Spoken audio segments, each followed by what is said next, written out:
Good morning, everyone. My name is David Reed, and I'm the president of the board of Essex Heritage.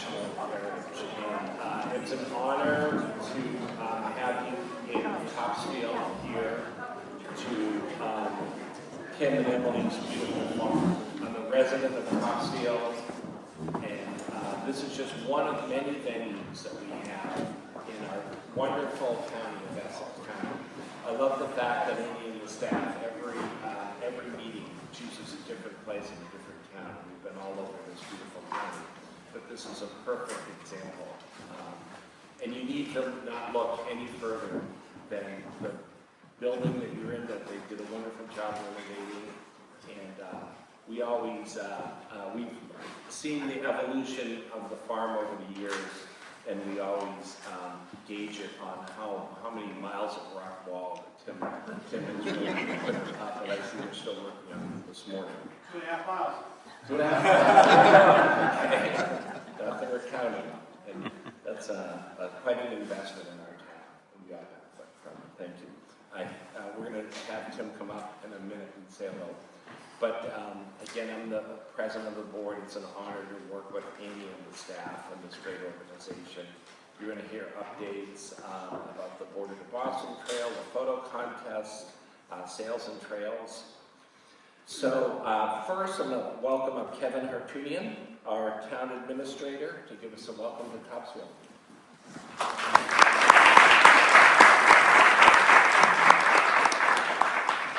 Thank you, David. Welcome to Topsfield. There's a lot of familiar faces out here. It's good to see a lot of people that I've had a chance to meet and get to know, but there's a lot of new faces. I'm Kevin Hartunian. I'm the town administrator. I've been here for about 4 years.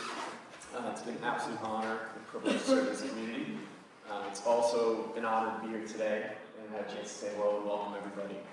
Essex Heritage is a great partner of Essex County and beyond, and the work they do in Topsfield in those other communities not here beyond Topsfield is spectacular. So just a big thank you to the organization for that.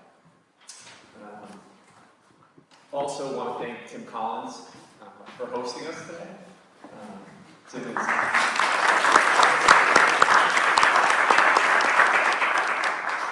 it's an amazing space. I've had the privilege of being here a few times myself, and they walk around and enjoy all the history. It's one of the most amazing private collections of military history, United States military history out there. So we're all very fortunate to be here, so thank you so much.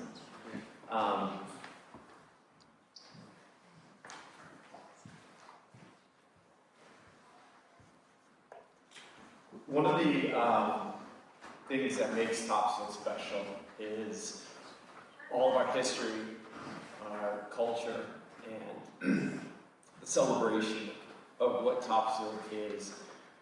Throughout the year, there are a number of opportunities to enjoy festivals in Topsfield.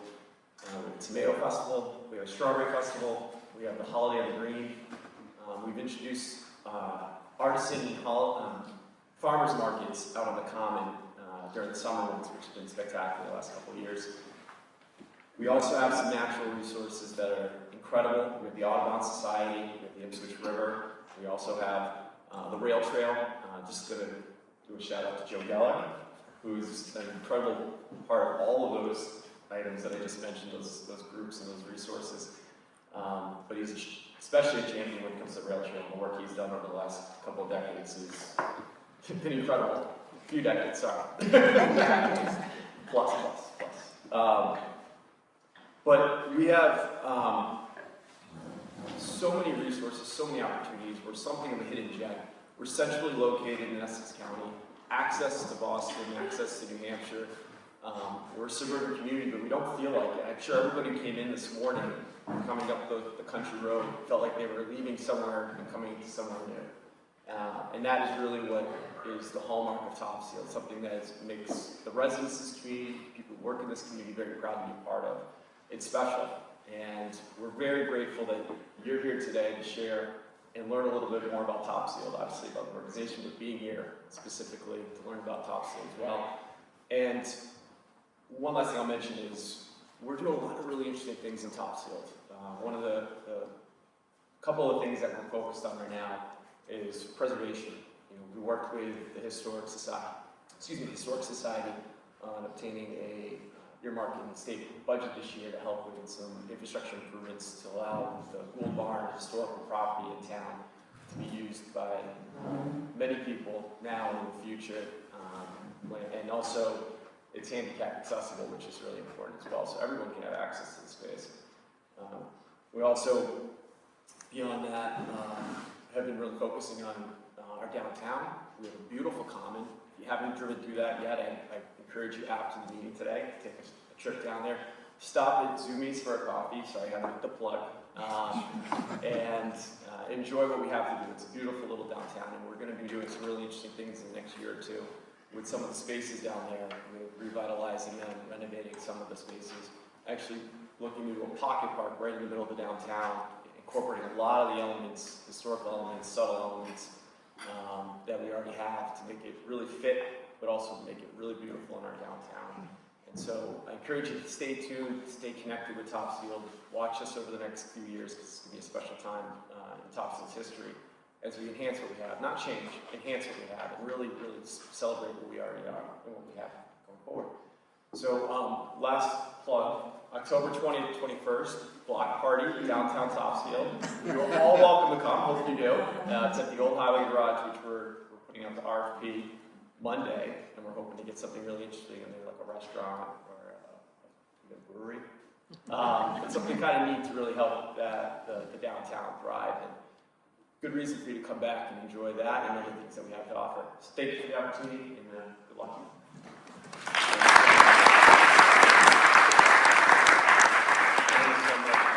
The block parties that you started last year, they are the rage. We have many venues in Topsfield that we started a wonderful one. So I want to first acknowledge a few people, and I'll do them in reverse order because you mentioned the historical aspects of Topsfield.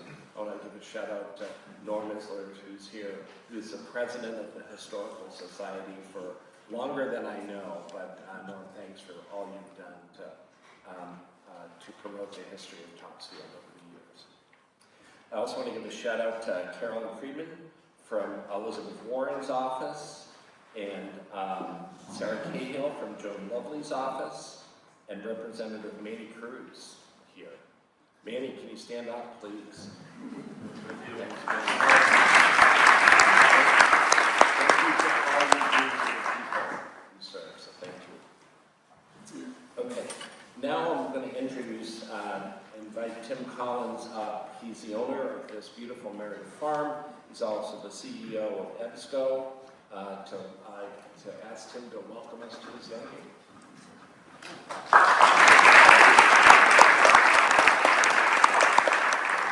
Hi, welcome. So I have the task of taking just a few minutes to the challenge to talk about a little about the farm, a little bit about the structure you're in, a little about all the crazy stuff that's on all the walls, and so forth. So, the farm was actually common lands back in the day when the Brits came over. And so that was when it was publicly available for grazing of cattle and all that. Then it came out of that usage in 1640 and had, to do the short version, a number of different owners. The Bixby family owned it for a long time. So the first structures were 1680, 1722. We have information about that, but those structures don't exist. We went through a number of different owners. The structures that are here, the white building you see out, some can see out the window, that's 1792. That's the farmhouse that was built in 1792. And then this barn, which we're in 1793. And the reason we know that is we had dendrochronology performed. Anybody know what that means? Yes. There you go. I think this crowd, of all crowds. So we had that where you can look at the, hey Bruce, all right. And so they do is they take borings out of the wood, live as showing, and they can date it based on the rings of the wood. And so we know that 4 of the 10 borings they took out of this barn were fall of 1792, and 4 were spring of 1793. So we assume it was built in 1783.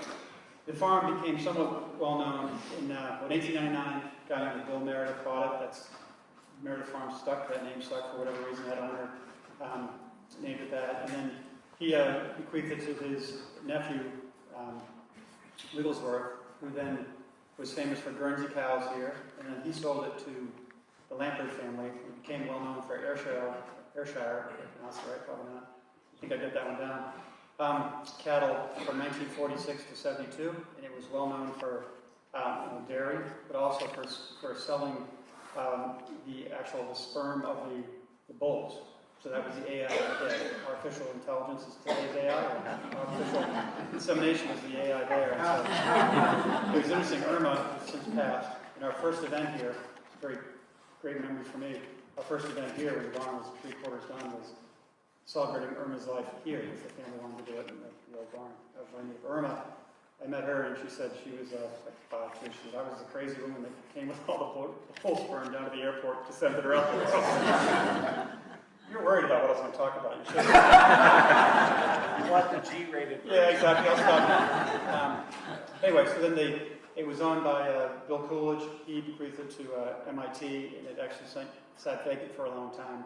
And then a couple of owners, and we bought it. And then what we did with it, was we just cleaned up the 1806 barn behind us. The barn that you'll see that way we call the sugar barn. It was the bull barn. It has nice cement walls because the bulls can just go through the wood walls, right? So it's, we changed the name from the bull barn.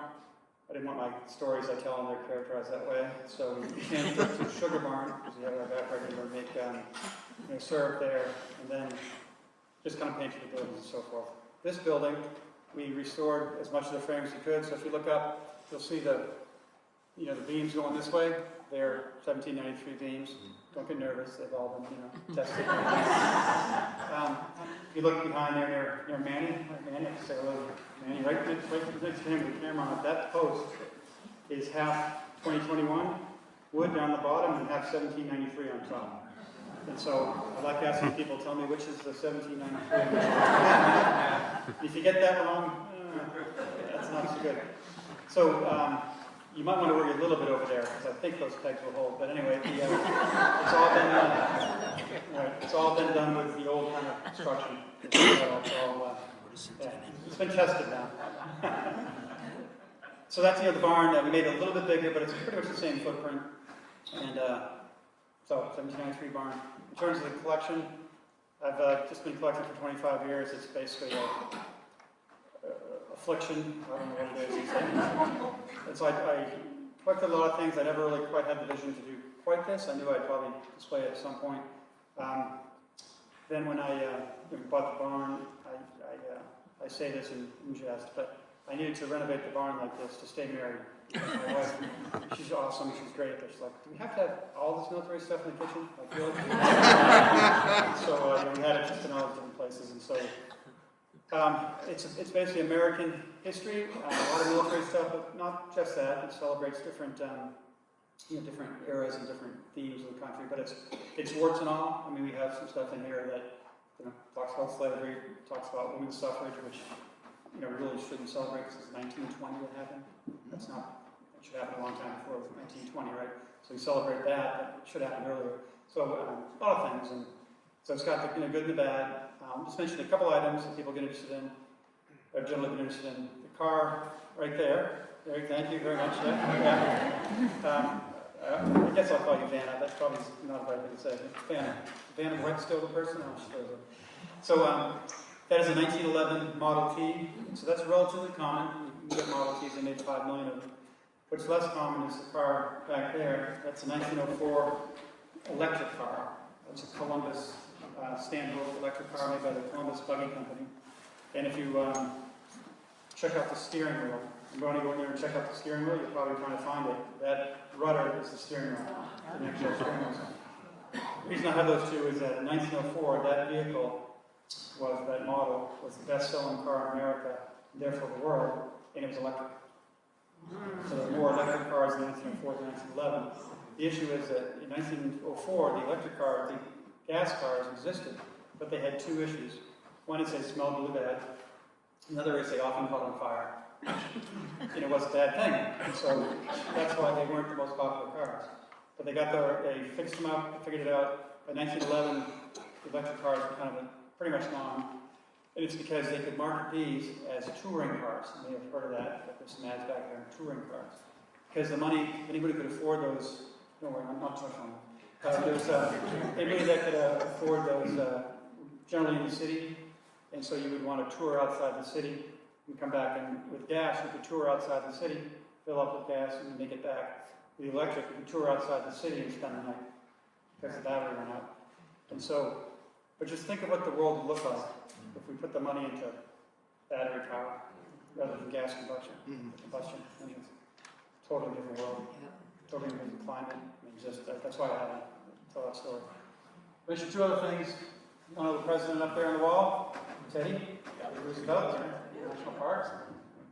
Probably respect him. That's a 1904 campaign poster. What I find interesting about that is the posters next to it are all World War I on this side. And look at the technology change. So 10 years later, a beautiful four-color poster. 1904, they didn't have the technology. And so they're doing a charcoal drawing for their campaign poster, which works for me. It's a cool poster. The two flags up top that don't look all that special, they're actually pretty special. So Roosevelt became president when he was vice president under William McKinley, and it was day 100 or 99, 101, something like that. McKinley was assassinated, and so he was giving a speech, and did his speech, walked out with shaking hands, and somebody in the audience, and then a handshaking line, shot him, killed him. When you see a picture of him making that speech, there are two big flags behind it. Those are the two big flags from McKinley, which is pretty cool. And I had them unfurled, that's the way to say it. But they were just really big, and they don't look that special because they're just good-looking flags. But they don't have like bullet holes on them or anything. So I decided I need to do the right, respectful thing with them. And I spent a lot of time on all these different things. And you know what I ended up doing? I got those cases on Amazon for $39.99. It's like I felt guilty doing it, but it's like it looks good and it's right. So I'm like, they're nice, they're 40 flags. I can't spend $40 displaying. But that's what I did because they work. So I think those, you mentioned those things, and there's a lot of others. The bell, did you ring the bell? Right? Yeah.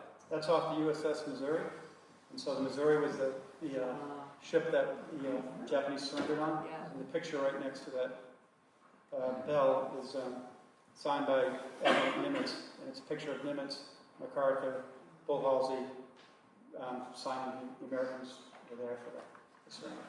A lot of cool stuff in here. It's downstairs too, as I guess y'all came in that way. So, that's all I got. Thank you. I hope you have a great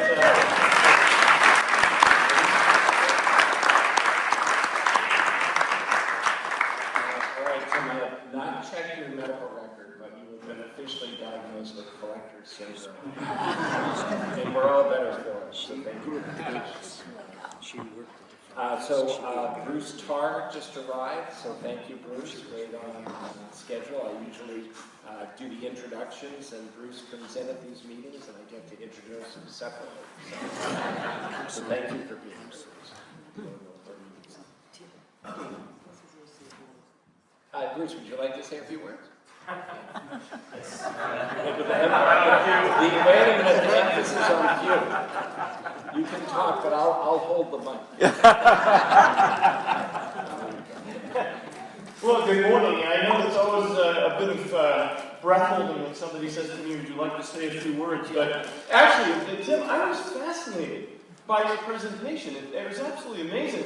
I did send a quick text to Antiques Roadshow while you were talking.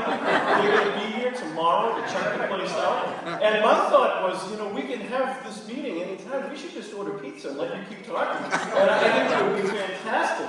That was my 5 minutes version. You and I have a lot in common.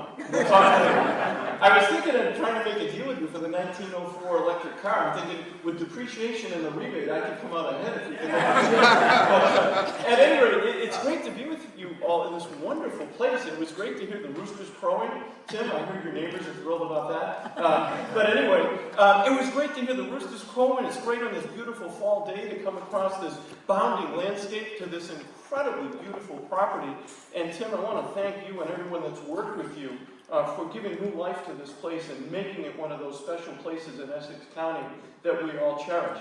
And that's why we're all here today, right? Because we all know that the place that we live holds so many of those special places. And we know some of them, we don't know all of them. But the Essex National Heritage Area helps to connect them all, tell the story of our region, make sure that we understand it, and welcome people from all over the world to come and understand and appreciate it. And so many of you who are here in the audience today and are going to participate in this meeting are the people that are the stewards of those special places. And so this is an opportunity for all of us to say thank you, to hear from you. I know some of you are going to be recognized, and also continue to plan the strategy for the future to make sure that these special places don't only get preserved, they get strengthened and shared and elevated as they should be, so that we can all work together, not only because they improve our quality of life, but also because they're critical to our economy, and they are among the most resilient economic assets that we have.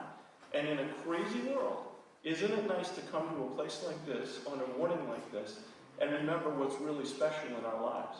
We have a lot of people to thank for that. Annie, you have been a stalwart, and you never give up. And I want to thank you for that, and your leadership, and everyone here in Essex National Heritage Association or area. It's great to be here with you, great to celebrate with you, and great to think about on a wonderful morning like this, what the future can be like, even as we celebrate what we have right now. Thank you all very much.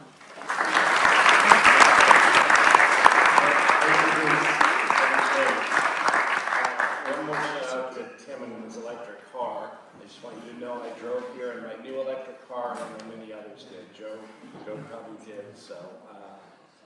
So things are changing for the better. So now we're going to do the President's Report. This is the business portion of our meeting. We need to vote on the minutes from our spring meeting in Amesbury at the Industrial History Center. So for though I'm not going to, if you didn't read the minutes, I'm not going to out you, but I know many of you have. Can I have a motion to approve the minutes? So approved. Joe first. Can I have a second? Second. Okay, Jason second. All in favor? Any opposed? So the minutes are approved as written. Thank you all. Now we're going to vote in our new commissioners. So on behalf of Essex Heritage, it's my pleasure to present you with the following slate of individuals nominated to serve as Essex Heritage Commissioners for a 3-year term. First is Tess McGugglen, the Executive Director of Discover Gloucester. Tess, are you here? Stand up, thank you.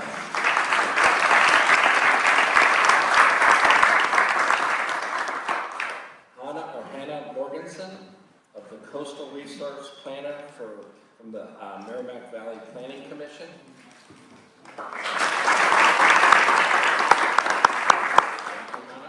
Val Perini, Education Manager for the Trustees at the Crane Estate.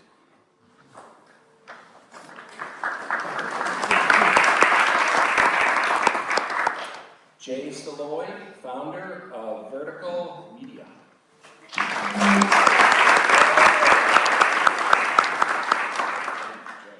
May I have a motion to approve the nominations? So moved. Angela. Second. Joe's, Angela first, Joe second. All in favor? The new slate of commissioners is approved. Congratulations and thank you. Now we're excited to welcome these new commissioners to our enthusiastic group. Now we're going to vote in the renewing commissioners, and we're going to do this because there's 22 of them. We'll do a list on the screen here. So please look at this list on the screen behind me, and after you have a chance to review it, if everyone looks appropriate to you, I would love to have a motion. I move we approve. Okay. First to Joe.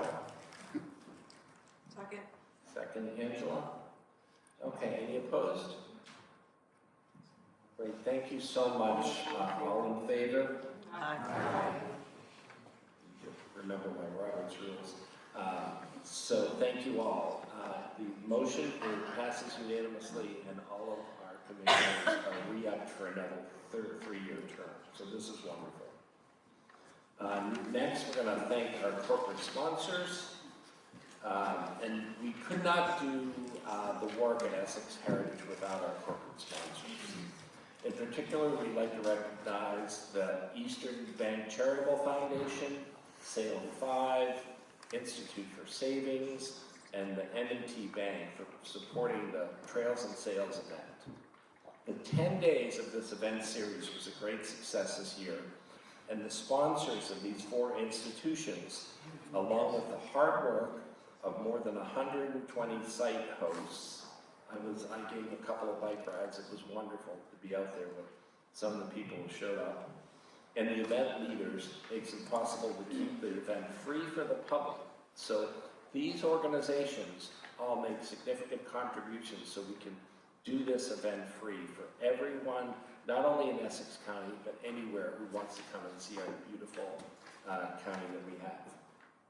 I also want to give a big thank you to the New England Biolabs for their continued support of the Park in Every Classroom program. We greatly appreciate their grant and their support. So it's very important to recognize the corporate members for their ongoing support as well. The generous sponsors are listed on the screen behind me. This corporate support really helps sustain our programs, as I mentioned, and we're truly grateful for our generous donors and sponsors.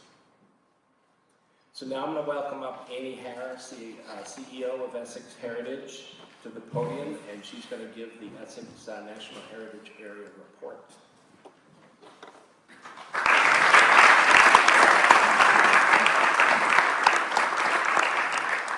Thank you, and welcome. It's really great to see this big crowd, a lot of friends, a lot of supporters. And I really particularly want to thank Tim Collins for generously opening up his property and his barn today. It's really quite extraordinary what Tim has done here in terms of preservation, conservation, rebuilding 2.5 miles of stone walls. They're just absolutely gorgeous. But also, this building is absolutely fascinating, and I think you're welcome to stay for a few minutes afterwards and look around. It's quite an amazing collection. So just thank you, Tim. It's fabulous to be here.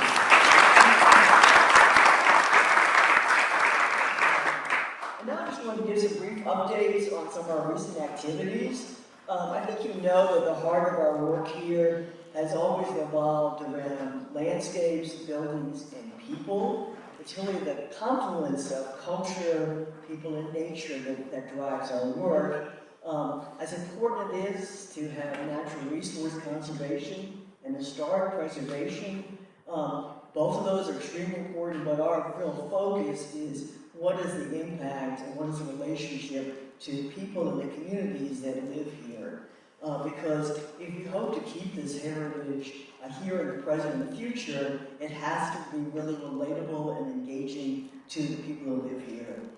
There are our stewards now, there are our future stewards, and so a lot of our work focuses on that intersection of nature, people, and historic preservation and heritage. So this increasingly means that we're also looking now at the effects of climate change on the resources and our communities. And just want to give you a few examples of some of the work we're doing in that. So last September, we partnered with 9 other organizations in the greater Salem region to give a 3rd annual conference on preservation in a changing climate. It was held at the PBS Essex Museum, and the goal of this conference is partly to recognize the growing effects of more severe weather, large rainstorms, longer droughts, and the impact of sea level rise, to understand the challenges, but also to share the growing knowledge of what historic communities can do to mitigate and to adjust to change. What we do now, what are some of the options now and in the future. And so we're bringing this awareness of climate change increasingly to this program and the other programs that we're doing. So, for example, this year was the 22nd year of Trails and Sales, and I just want to give a little plug again for Trails and Sales. It is a program that's designed for you, for our residents. We want you to have a chance to experience the remarkable places like this farm, like the historic resources, like our natural trails and programs. So we had 170 unique events, 120 organizations put on these events with us, coordinating with us. And despite the twin threats of Hurricane Lee that came on the first weekend and Hurricane Ophelia that came the second weekend, pretty amazing. We still had most of the events went on. We had great audience participation. And I know I really learned a lot. I'm out and about a lot, and I'm always fascinated by the special things that I see during trails and sales. So if you didn't do it, I hope you went to at least one or two events, but if you did, make sure you put it on your calendar for next year. But as part of trails and sales in the last few years, we've been doing some special highlights, featured themes. And this year, for example, we had preserving the coastal resources and looking to the future as two of our 4 themes. And so if you're interested in what is happening along the coast, what's happening along our rivers, there are more programs, presentations that take you out to these places, but also exploring some of the impacts of climate change in them. And again, I want to thank our sponsors, and particularly our vendors, for working with us and putting on these wonderful events. In the issues of sustainability and climate change, we're obviously also working on these issues with our future leaders. This is our Future Leaders program, provides paid internships for young people ages 14 to 23 to work in historic sites in Essex County. The purpose of this program is to inspire young people to connect with the special places we have here. Obviously also to learn skills that help them, benefit them in the workforce, but also help them learn how to take care of the shared heritage places that we have here. The picture behind me, you can see the future leaders in our summer program working on invasive species at Salem and Saugus Ironworks National Historic Site. And the other program shows young people at the Salem Maritime National Historic Site learning about historic preservation and the carpentry. In the wintertime, our Future Leaders program also works in museum and archival work, and learning again about the history, the heritage, and preservation issues. And I want to give a shout out to Nancy Cruz that's helped us get funding for the Future Leaders program. Thank you so much for that. It really is very, very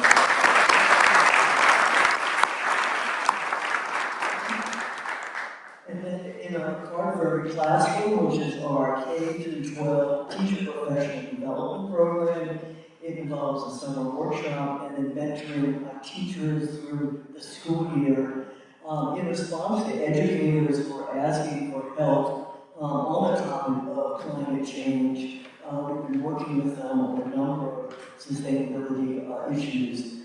Teachers tell us that talk about climate change often makes their students feel helpless, hopeless, and so what can we do to help connect them to things that they can do? And I'm happy to say that the PEP program, which is really focused on helping teachers learn how to use and connect to the real resources that are right next to their schools in their communities, has been very helpful in making these connections and helping students feel empowered for how they can have some small changes in sustainability and climate change.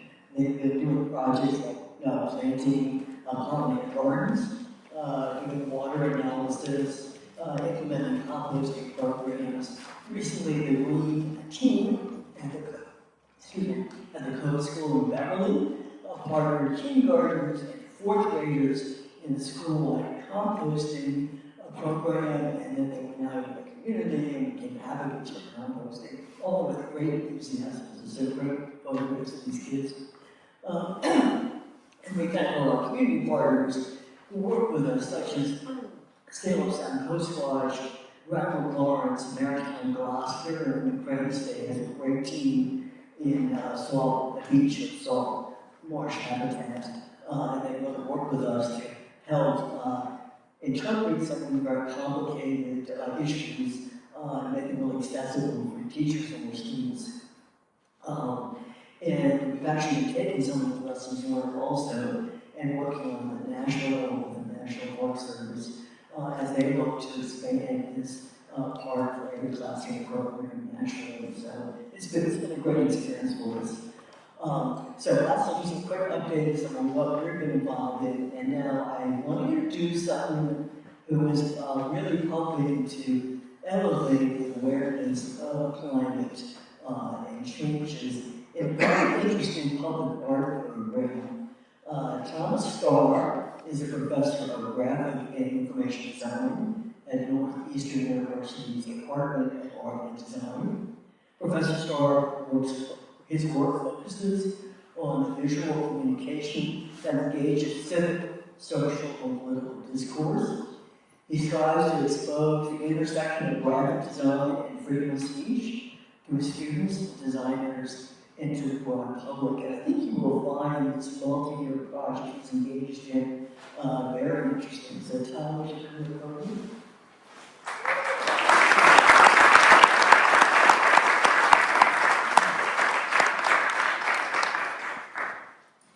Thank you, Anne, for that kind introduction and for inviting me here to begin with. I'm just going to set up my timer so I can go over. And, but you know, as a graphic designer, it's nice to be in such a beautiful environment, but I didn't expect to be surrounded by fantastic examples of graphic design history, and all for really important causes, and that's the kind of design I try to do. Next. So this project, Remembrance of Climate Futures, is an attempt to make a public art project about the science of climate change and to get climate science off of websites and report pages and into the environment. And it has many partners, and it's also funded in Essex County. Essex County is the main area of the installations. It's funded by the Essex County Community Foundation. So the communities are both municipalities and landholding conservation places. The ones in white are where the project has already been installed, and the others are the ones that we're planning. Next. So when I was trying to think about how my field of graphic and information design could have something to do with communicating climate change, I was reminded that it was a filmmaker, another kind of visual arts, that actually brought this issue, the science, to our attention. And to make a film that people would sit through, for over an hour without a lecture, basically, is quite an achievement. So that's what design does. It tries to communicate things in a fresh and visual way. Next, please. So one of the things I did along the way, I was working with colleagues under a grant from the Union of Concerned Scientists to try to make these monumental kind of messages that draw on spiritual and patriotic themes to try to invoke a moral responsibility for us in dealing with the climate, with the climate. From there, I wanted to see if there was a more intimate way to communicate some of these things. And next, I looked into the field of climate change communication. Matt Nisbet is actually at Northeastern, and he's in the Communication Studies Department. And one of the biggest places that climate change communications is studied is at Yale. There's a Climate Change Communications Center. So just the idea of communication, not doing it in a visual way, is it's a fraught topic for climate change. Next. So in looking at the science behind communication, and specifically about climate change, the two challenges are space and time. So climate change is often about something taking place somewhere else, maybe at the poles or in Greenland, other places, and it's also spoken about in vast distances of time for the most part. So I wanted to try to compress these things, make them more tangible to us here in Essex County. Next, please. So I was always inspired by these tercentennial signs. This one's in Hamilton. And particularly love this one because, well, first you see the date. It's very specific. And it's at a very specific place. And, it made me remember this lesson I had in grade school about the wagons leaving. I didn't know where they left from to go west, and here I was standing in front of it. I felt, really lucky to actually be part of history. So that seemed to be a way to, if we could mark spaces in Essex County, especially along the coast, where a climate change event is projected by science to happen, that would be very powerful because we see it where we live and where we happen to be standing. But then, I wasn't sure how to deal with the time. These are very concrete, you don't question that date, you feel, oh yeah, that really happened. Whereas a scientific projection seems a little bit like a prediction, like it's a little fuzzy next. And then I thought, well, time travel is a thing. First, in literary circles with H.G. Wells introducing it, but then it's really, prolonged fascination. Now it's even on Broadway, not just a film. And so I thought maybe we could next invoke a kind of time travel. And so I was working with the city of Cambridge on my concept, and the idea was to have the date be the punchline. If you could make a plaque like this, and people would get interested to what's happening at this spot, and then they'd see this date, and there would be kind of head scratching, like, well, why is that in the future? And next, this developed into this particular one, which has been up for the past year in Salem, and it helps people understand what could happen to this very historical spot that they're standing in, and also the system includes a QR code that's very specific. So you get to the QR code, you can find more information, get the science. Oh boy, okay, I'm really behind. So, so we'll go really quickly. So next, yeah, so that's an event. Next, there are other events, the catastrophic events next, human events next, environmental events next. And things that have already happened, because now we understand the past is happening as well. Okay. Next, and there's species events. So species that are leaving next, or arriving. This one has already arrived in Durham, New Hampshire. Next, and some that spread around. Next, and some that will cause disease and nuisance to us. Next. The most important category is litigation. Next. So when you may be aware of this, that Salem is going to be taking part in wind farm construction at a site of an old power plant next. And this commitment from Durham, right in front of Town Hall, to say what they're doing to mitigate power next. This is an example of what you see when you scan the QR code and get more information on each topic. You scroll through the years chronologically. Next. Adaptation is the biggest category next. So tree planting for new shade next. Retreating next. Elevated roads in Essex next. Also in Essex, when you can't elevate anymore, you have to build a bridge to new islands that were formed next. And sometimes it's more in name only. And finally, I worked with students in Arlington who had a good way of phrasing similar kinds of things. Next. And that's it. Thank you.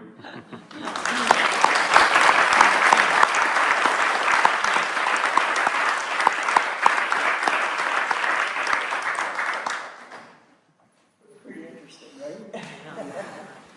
And Tom, if people want to follow these, how would they find out where they are? How would they see as you put new ones up? Right. Well, so you have to kind of find one first, and once you scan the QR code, it can lead you to the others. There's not an actual map, although there's not a map of the whole system, but you can kind of understand from the topic where they exist in many ways. But certain places like the trustees on their website, they have a map of all the ones on their properties. About half of them are in train state, but the others are around. And then the town of Arlington, where I worked with students, the students created a map for that town. So on an individual basis, towns that wanted a map, organizations wanted a map, And I love the student aspect of this. You said you had a lot of fun with them, and they really got into this. Yeah, I feel that that's not how the project started, but that's the way I hope to continue it, because they bring such insight and ownership to the project. And, you know, in Arlington, we've really got some people, very young people going into college, passionate about this topic, and they're going to take that with them. Well, thank you very much. Thank you.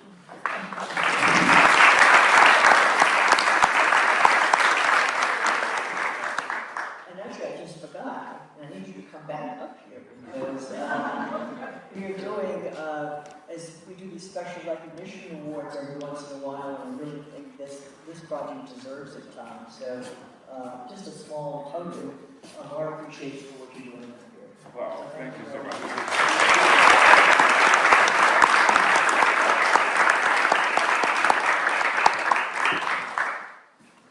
And now I'm very pleased to present two of our Pioneer Partnership Awards. We try to give these every year to really underscore the work of individuals and organizations who partner together. Often they don't have a relationship before, but they come together to partner on projects that have significant impact on our understanding of the heritage of this region. And so the first award is going to the Hard History Project at the Salem Maritime National Historic Site in the Lynn Public Schools. And this award recognizes the partnership that was formed by Salem Maritime National Historic Site, National Park Site in Salem, as represented by Mary Ann Jajewski and Nora Halloran of the National Park Service, there, educators there, and the Lynn Public School teacher, Casey Silat. This collaborative partnership explored how to teach the history of slavery using local examples and primary resources. The National Park Service started by co-creating educational programs and materials with teachers and community partners, and these materials included slavery and freedom Salem programs and teacher professional development, and pre-visit classroom programs and lessons. And he also produced 2 short films featuring teachers and students as they worked on exploring art history and then how to understand and teach art history. And so the art history program has helped Salem Maritime tell more inclusive stories, and it also demonstrates that history is an ongoing discovery process, not fixed in time. It's one where the next generation can incorporate new perspectives and build their own relevancy. Well, teacher Casey Silat participated in the program with the National Park Service, and then she went back and used the program to develop projects with her students in her classrooms. But she also went beyond that. She helped other teachers understand her process and her classroom activities, and she presented some of the work that she'd done as part of our teacher workshop, part of every classroom. And then she also participated in providing insights at several Essex Heritage teaching human history, professional development workshops that we do during the school year. And then she also presented work at our Change Maker Symposium, and we did about African American change makers last March. So Casey really got into this and extended it in a very interesting and very accessible way. So I would like to ask Mary Ann, Nora, and Casey to please come up to the podium.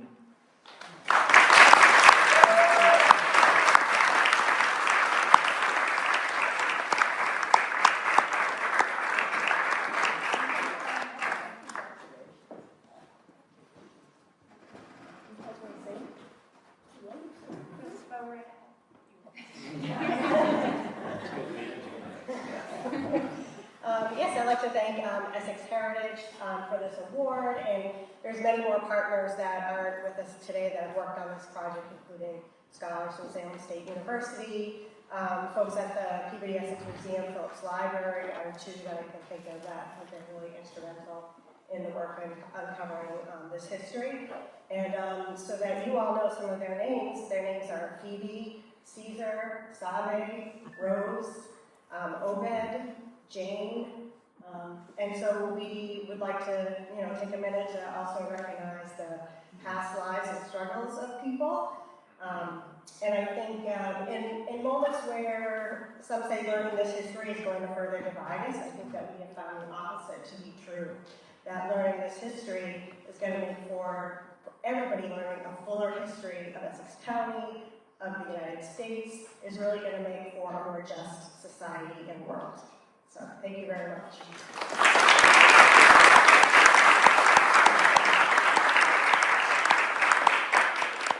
Hello.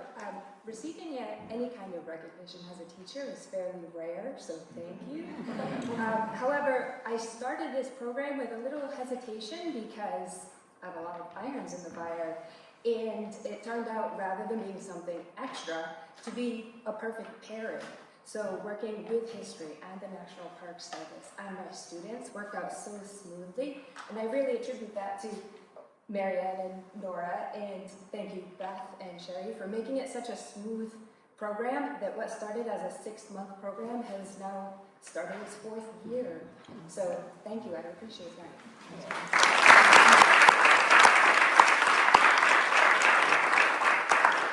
Thank you for all that you do, and I think Marianne just talked about named a number of names. These are people that worked mostly for the Derbies, I think, maritime site, mostly they were slaves, and the history is very hard to find. It's fascinating the searches that you did, and little scraps of information, and trying to put together some histories of these people. It's great.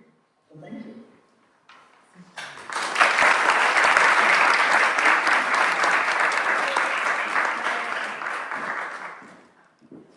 And please stay around afterwards. We'll do some photographs right after this. Stay around. And the second award is the Somos Latinos, our journey to Lawrence and beyond. And the rest of the title is in Spanish, and I'm sorry I can't pronounce it, so I apologize for that. But this award recognizes a partnership between the Lawrence History Center, the Friends of the Lawrence Heritage State Park, Elevated Thought, which is a Lawrence-based nonprofit arts organization, and other members of the greater Lawrence community. These partners work together to create a public exhibit documenting the history of Latino immigration in the city of Lawrence. It was first displayed at the Lawrence Heritage State Park Visitor Center this past June, so it's a brand new exhibit. The exhibit was developed by Sarah Warren Barth, who's Director of Community Content Team and current President of the Lawrence History Center. Susan Bransky is Director of the Lawrence History Center and Board Treasurer of the Friends of the Lawrence Heritage State Park. And there were 9 other community members who participated in this. They conducted extensive archival research. They also used local oral histories. And then they selected quotes, stories, and images to tell the rich history of the city. Then they turned these materials over with Ashley Rosario from Elevated Thought, who's a graphic designer, and she curated all this information, and they created visual displays that beautifully convey the experience of the community members. So just a little bit of a background on the importance of this exhibit in Lawrence. After World War II, the city of Lawrence was confronted with the impact of deindustrialization and suburbanization as a textile industry, the mainstay of the city's economy, left the city. The immigration slowed, and then in the 1950s onwards, Latinos began to arrive, and the economic and cultural revitalization of the city began again. This exhibit traces how people from places such as Puerto Rico, Cuba, Guatemala, Dominican Republic came to the city, why they came to the city, to find work, to be educated, to find better lives for their families. The city's Latino population has steadily grown and is now today 82% of Lawrence's residents are Hispanic in origin, according to the census of school data. So this exhibit reflects both the challenges they found as well as the beauty and vitality of Latino heritage. And it's especially effective because this history is recounted by their residents themselves. It comes out of the community. So the exhibit is fully presented in both Spanish and English. It's currently traveling in the region to expand its reach, and then it will return from Lawrence Heritage State Park. So I'd like to ask Susan, Sarah, and Ashley to please come to me.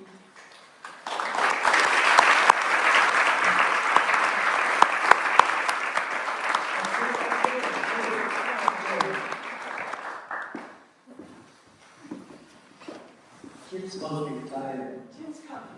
Come on up.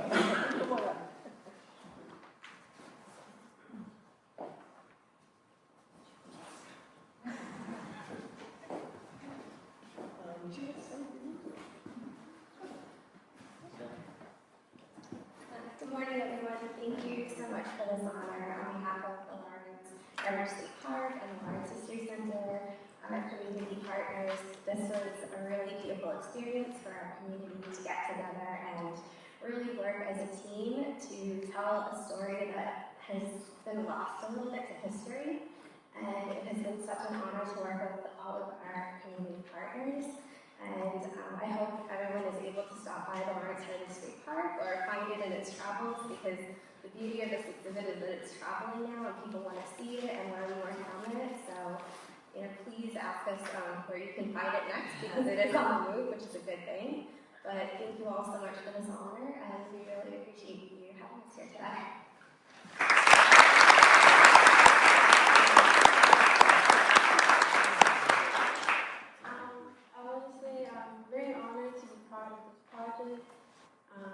Very special to me because I'm also child immigrants from Florence, and as a graphic designer, this is like the kinds of projects I want to make and the projects I want to see more of, and I hope we can make more projects like this that share the history that's not always being told.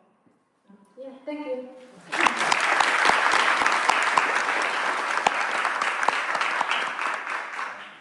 I just want to add one thing, and that is Sarah mentioned that the exhibit will be traveling around. This is also an opportunity for some of you who represent historic and cultural sites to get on the list, and maybe you can host the exhibit in the future. And I'll just finally also add that this exhibit is an ongoing process. It includes an oral history component in which people can record their histories and add to our collection of stories about Lawrence. Thank you.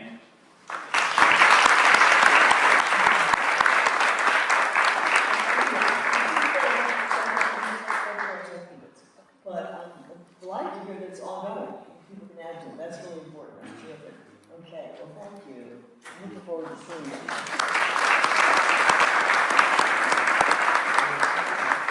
So in closing, I just want to, congratulate those that received awards. I think they're well-deserved work and really interesting programs. Upcoming events, I just want to give a few shout-outs. The photo contest for this year is open now. It's ongoing. There are 4 categories, so we will enter. The 4 categories are buildings, blocks, and neighborhoods.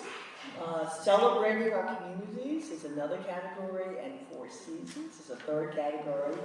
And then the last but not least category is the youth category for young people under 18 years, and that's Love Where You Live. So really encourage you to send in photographs. We love to see what people think is important to take pictures of in this region. It's always really fun. So the photographs have to be taken in during this year, 2023. The deadline is December 15th, and Heather's in charge of this if you have any questions about it.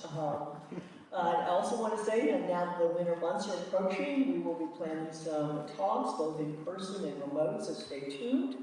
And then coming up soon is the 250th anniversary of the American Revolution. We are seeking people and partners to work with on the commemoration of the Revolutionary War and the role that Essex County played a very important role in the build-up to the war. So we hope that some local organizations will begin planning some commemorative activities.